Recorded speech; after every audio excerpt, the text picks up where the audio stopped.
Hi, welcome to Books on the Go. I'm Anna, and I'm here with my reactions to the Man Booker Shortlist, which has just been announced, in this kind of really comfortable chair, but I feel a bit too loungy if I sit all the way back in it. So hopefully you can see me okay if I lean forward. I've got these in no particular order. I've just been pulling them off my shelf, and so I'll start with Washington Black, which I have just finished actually last night, and we talked about it on Books on the Go podcast this morning. Andy and I recorded, so it's quite fresh in my mind, and I didn't love this.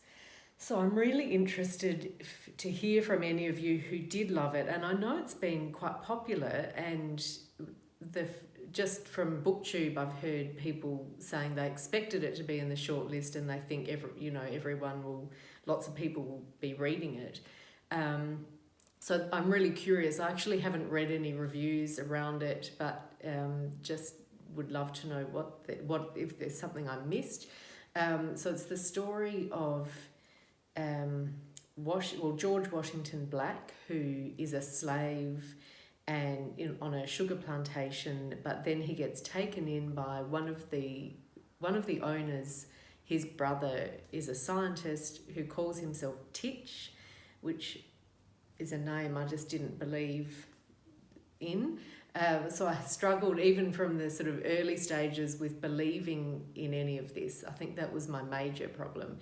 But Titch takes him in. It turns out that Wash is an amazing artist, so he becomes Titch's sort of protege, and then they travel together in a hot air balloon they escape in a hot air balloon, and then they travel to the Arctic and then to Nova Scotia, and from there it moves to London, and he then goes on to Amsterdam and Morocco, all of which I found really far-fetched.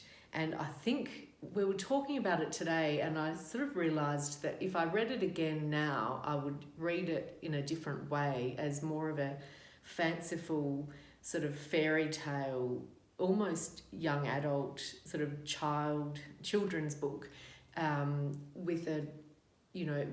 just imagine if this was the story of this boy instead of the story that we know would have happened to him in real life, which was life as a slave, and then that's touch and go whether he would have survived that, and even when they were released or when slavery was abolished, they still would have had an incredibly difficult time. So maybe you just have to have a completely different mindset. So this didn't work for me, but it is apparently quite a favourite to possibly win, and so I'll be really interested if you've read it, what you thought. That's Washington Black. Milkman by Anna Burns. So I was happy to see this on the list. This was an interesting read for me because I initially found it very hard to get into because it has long sentences, and she writes about it's a young woman narrator who is in Belfast in the 1970s during the Troubles, but she doesn't name the city, and she doesn't name the major characters. So I found that really difficult. And then she has quite a distinctive writing style, with long sentences and long paragraphs, and that sometimes go on for a page, so that you feel a bit at sea sometimes if you're struggling with a sentence, but you don't see that break. I think it's amazing to think about how we don't notice, paragraph breaks, but you actually rely on them to give you a bit of a rest, especially if the prose is quite dense. So it's funny, it made me conscious of that, but so I nearly put it down, and then but I didn't, because the narrator is so endearing and she has a lovely sense of humour, even though the story is quite serious and bleak. She brings this young naivety, but a knowing sense of humour, which is such a beguiling sort of combination. And so I found it really compelling for that reason. And then by the end of it, I was completely drawn in, and found it a really, I think it's a memorable book. Like, it's really stayed with me. So I'll be interested to see. I'd be delighted if it won, but I wouldn't necessarily expect it to, because it's certainly not one that I think everyone would get into. It's not an easy read, but a really worthy contender for the shortlist. So that's Milkman. Another one that I loved, by Daisy, the super talented young Daisy Johnson, Everything Under. So Daisy Johnson, I think, is the youngest person now to be shortlisted for the Booker.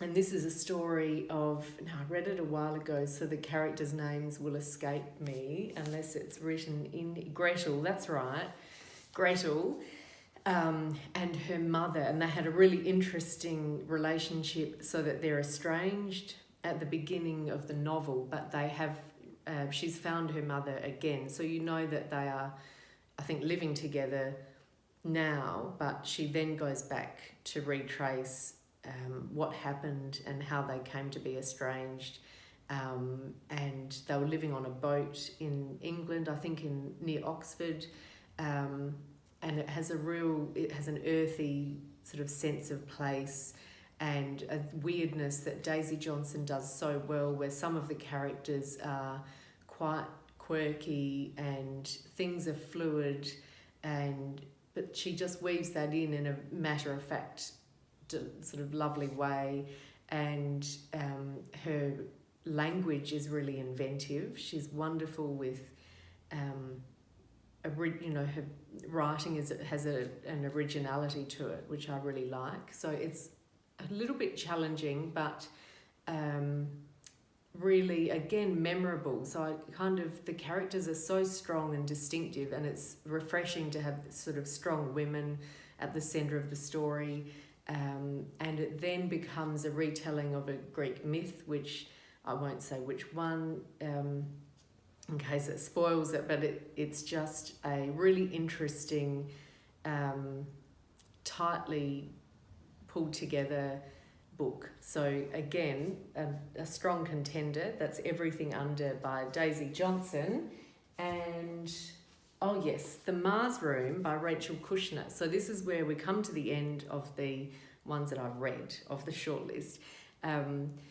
I really liked this. We did this on the podcast a couple of weeks ago, and we both really enjoyed it. I think Amanda, who I read it with, enjoyed it even more than me. And interestingly, she really loves non-fiction, and this has a real factual basis to it, because it's set in a women's prison in California, and I know Rachel Kushner did a lot of research, and there's a lot, it's true to life, and it's an immersive sort of reading experience where you do feel as if you're there, and there's an unrelenting almost lot of detail about what it would be like to be a woman in prison, with about, I think it's 2,000 inmates. Like, it's a large prison, and she has done a lot of in-depth research and interviewed and I think met quite a few prisoners. So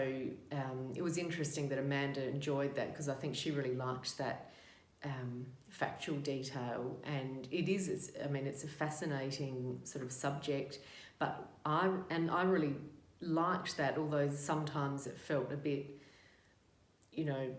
too factual for me. But what kept me going was I loved the narrator, and again, she just had this dry sense of humour that you got a sense of very early on of her approach. So she's an intelligent woman who's ended up in these circumstances, and she has a sense of irony about that. So that kind of brings you into it, if you like. It made her quite sympathetic for me. And also it just feels really strong. This sort of, the prose is quite muscular and assured, so that you feel as if Rachel Kushner, even when she's going through lots of details, you feel like she's doing that for a reason, and she knows where she's heading. So overall, a really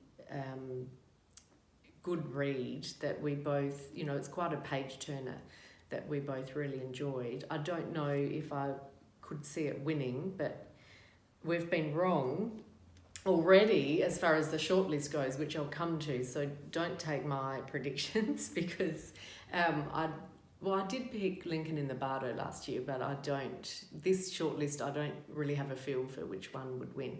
The other two on their shortlist are The Overstory by Richard Powers, and The Long Take by, I've forgotten the author's name. I should have actually pulled that together before I did this, but anyway, they're the two that I haven't read. The Overstory, I have heard people who really love this and again have said that could be the favourite. It's quite long, it involves a lot of trees and nature, and it could be read as a series of short stories. Is that right? None of that really appeals to me, but again, it could be one of those things that once you get drawn into it, you fall in love with the book. The other one, The Long Take, is almost an epic poem, perhaps. Again, I could be wrong, which sounds quite fascinating. So they're probably two that I'm not immediately drawn to, but if they won, maybe I'll give those a go. But let me know if you've read them. The one that didn't make it, of course, is Normal People by Sally Rooney, which Annie and I did on the podcast last week and we loved, and Annie tipped it to win. So there you go. We're clearly not that reliable. And that didn't make it, which is interesting because I think that was more of an ordinary is not the word, but more of a story that wasn't as original as the others, although told in a really fresh way. So it is interesting. I'd love to know why, what the arguments were in the room about whether that should make it or not. But in any case, I'm sure Sally Rooney has a lot of books left in her, so she'll be there again, no doubt. That's it for me. I have to run now, so I will wrap it up. Let me know which ones you've read, what your predictions are, and I'll look forward to seeing you soon. Bye for now.